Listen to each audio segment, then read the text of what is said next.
Sixth graders, this is to help you with question 8 on CR20. It says, which is closest to 0? Draw a number line to support your answer. You're given -1/4, +3/6, -3/6, or -3/8, 1/8. Okay, first of all, if I'm going to draw a number line to support my answer,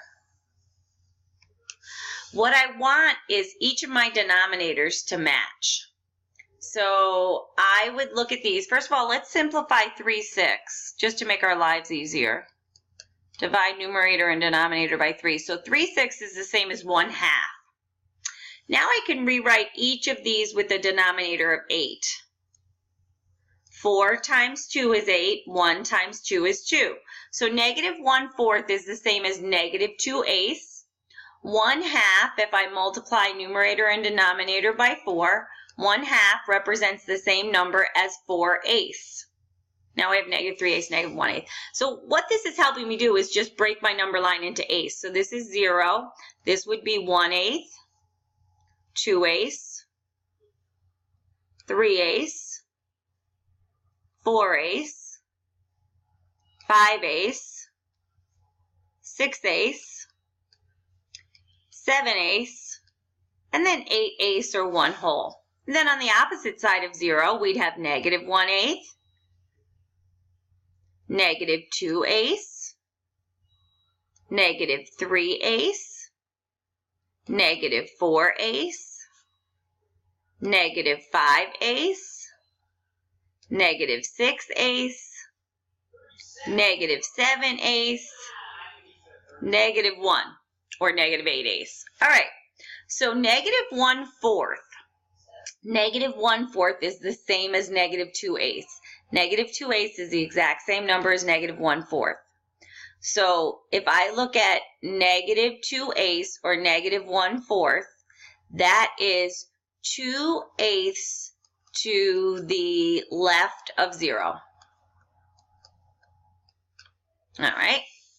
If I look at a +1/2, so if now I go from 0 up to a +1/2, 1/2 is the same as 4/8. So if I go from 0 now up to a +1/2 or 4/8, you can see that's a greater distance from 0. So this one is 4/8 to the right of 0. Okay. And you can see that that's a further distance. That line is longer. -3/8. So here's my -3/8. So if I look at -3/8 up to 0, I'm going to erase that -1/4. -3/8 would be 3/8 to the left of 0. And let's look at a +1/8. Here's the distance between 0 and a +1/8. Look at that little teeny tiny distance. 0 to a +1/8. That's definitely our smallest distance. It's 1/8 to the right of 0. That's definitely the smallest distance.